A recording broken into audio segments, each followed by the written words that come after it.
Olá, esse vídeo é para comentar o tópico organizando dados que foi abordado na semana passada.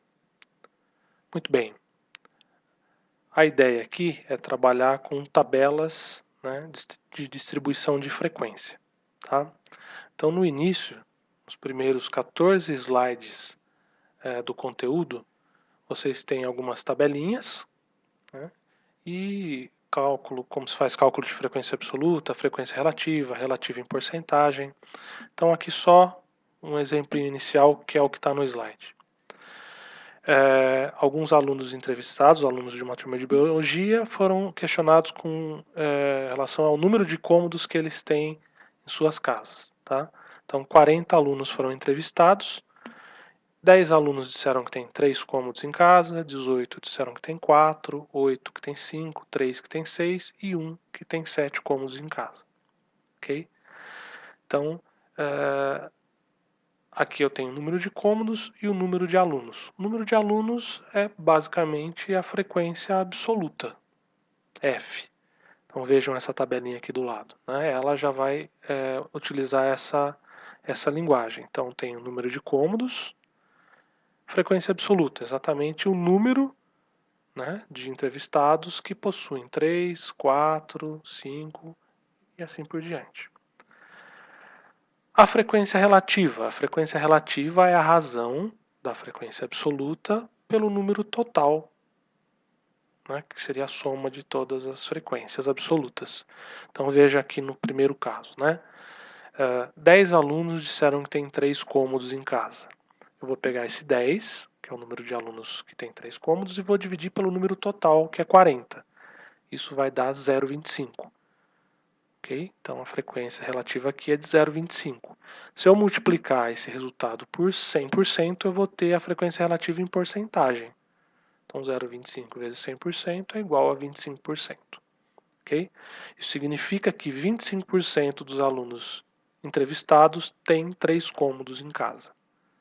Ok? Lembra, 25%, 1/4. Né? Então 10 é 1/4 dos 40. Ok? Muito bem. Se atentem que a soma das frequências absolutas vai dar o número de observações aí, né? O número de alunos entrevistados, no nosso caso. A soma das frequências relativas tem que ser igual a 1 e a soma das frequências relativas em porcentagem tem que ser igual a 100%. Ok? Então, sempre observem isso para ver se não foi cometido nenhum erro intermediário. Essa outra tabela mostra ainda outras duas informações que ajudam a interpretar dados, que é a frequência absoluta acumulada e a frequência relativa acumulada. Ela é bem simples de entender o que se acontece aqui.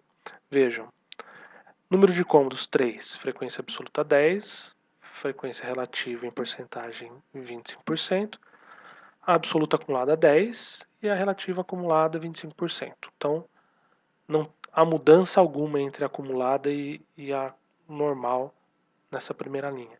Quando eu olho 4 cômodos, né, onde tem uma frequência absoluta de 18, corresponde a 45% dos entrevistados, veja que a absoluta acumulada eu vou somar os valores da frequência absoluta para 4 cômodos com a anterior. Tá? Então 10 com 18 deu os 28. A mesma ideia é usada para a frequência relativa acumulada, em porcentagem. Então se eu tinha 25%, eu vou somar com os 45 e isso vai me levar a 70%. Okay? Se vocês analisarem com cuidado, vocês vão ver que as outras informações aqui seguem essa lógica. Muito bem. Aqui foi o exemplo dado a partir do slide 14, que vai falar sobre tabela de distribuição de frequência com intervalo de classe. Quando eu vou ter que trabalhar dessa forma? Quando eu tenho, como por exemplo aqui, um número de dados muito grande, e essa tabela não vai permitir com que eu consiga interpretar esses dados de maneira muito fácil. Essa tabela, que já é uma tabela organizada, né, não é uma tabela primitiva, é uma tabela raw, ela mostra para a gente a pressão sanguínea de 144 adolescentes moderadamente obesos. Então, pressão sanguínea e a frequência. Pressão sanguínea e a frequência. Ok? Então, a pressão sanguínea mais alta observada aqui foi de 143, uma frequência de 2, ou seja, 2 desses adolescentes têm essa pressão sanguínea. E a mais baixa observada aqui foi de 101, desculpa, de 86 com um aluno, ok? Muito bem. O que se faz em casos em que a gente tem tanta informação assim na nossa tabela? A gente vai trabalhar com uma tabela de distribuição de frequência com intervalo de classe. Então é como se eu pegasse todas aquelas informações e compactasse em pacotinhos, né? Então ao invés de eu olhar 143, 142, 141, eu vou juntar, por exemplo, do 141 ao 146, do 136 ao 141, e vou somar todos os alunos que têm a pressão naquele intervalo. Ok? Então vejam que aqui, né, ó, essa tabela que eu estou mostrando à esquerda, ela já foi organizada, ela já é uma tabela que está da forma correta. Então ela mostra lá, pressão sanguínea, no intervalo de 86 a 91, frequência absoluta de 2, ou seja, 2 alunos têm frequência que está nesse intervalo entre 86 e 91. Depois, 91 a 96, 6 e assim por diante. Quando você somar todos, você tem que ter lá ainda os 144 da tabela sem a distribuição de frequência com intervalo de classe. Ok? Agora, como eu faço a minha tabela ficar dessa forma? Né? O que eu tenho que levar em conta? Vejam, né, que aqui eu tenho um número de classes, né?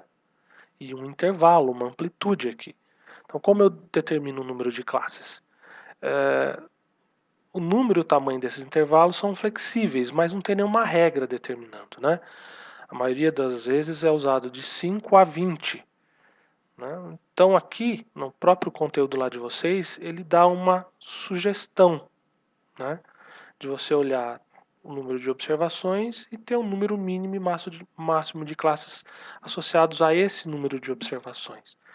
Veja, nossa observação aqui é de 144 alunos. Então, se eu vier aqui nessa tabelinha de sugestão, tenho lá entre 101 e 200, né, que é o número de observações. Número mínimo de classes, 10. Número máximo de classes, 20. Então, se eu usar entre 10 e 20, eu vou estar ali com uma quantidade de classes razoavelmente boa para que me permita interpretar bem os dados que eu tenho. Okay? Mas o bom senso é o que, no final das contas, vai dizer se você montou uma boa tabela de distribuição de frequência com intervalo de classes. Aqui ó, foi feita uma com 12. Tá? 12, tá lá, ele sugere mínimo de 10 e máximo de 20, tá ok. Né?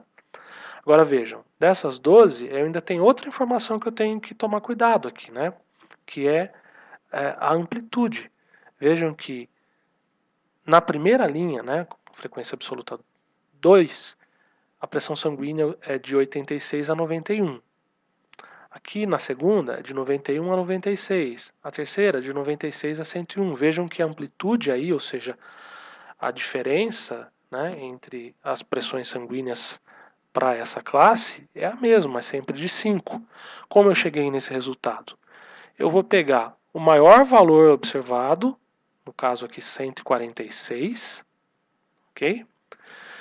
Vou subtrair do menor, que é o que aparece lá em cima, 86, e essa diferença que eu vou obter, eu divido pelo número de classes que eu estou usando. Aqui eu optei por usar 12.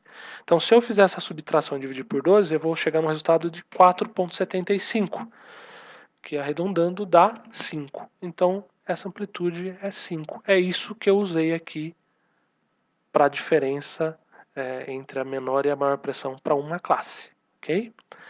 Essa diferença tem que ser observada e mantida para todas as classes. Não se esqueçam disso. Ok? Feito isso, né, aí todas as coisas que eu mostrei para as tabelas anteriores pode ser calculada nas tabelas com distribuição de classe. né? Então tá lá, por exemplo, a pressão sanguínea. Deixa eu aumentar um pouquinho aqui. De 86 a 91, frequência absoluta 2, a relativa, né, que é dividir 2 por 144, a acumulada, é o próprio 2, a relativa acumulada, né? Então, as mesmas coisas que a gente fez no anterior é feito aqui, tá? Eu posso mostrar as mesmas frequências nessas tabelas. Veja que ainda lá naquele exemplo dos slides que vocês acessaram no ambiente virtual, existe a mesma pesquisa, só que numa tabela com 8 classes. Né? Ao invés de serem usadas 12, foram usadas 8 classes. Okay? Ambas as tabelas, né, são interessantes, elas mostram bem os resultados. Né? É óbvio que você depois tem que ver qual é a mais adequada para o tipo de estudo que você vai fazer, mas elas são ótimas tabelas. Ok? Bom, é isso. Espero que esse vídeo tenha ajudado. Postem sempre as dúvidas nos fóruns. Se possível, com um print delas, né, para que com uma visualização, para que eu possa entender qual é a dúvida, ou com um direcionamento correto. Tá? Diga, ó, lá nos slides tal e tal do assunto tal. Ok? Muito bem, pessoal. Bons estudos e até!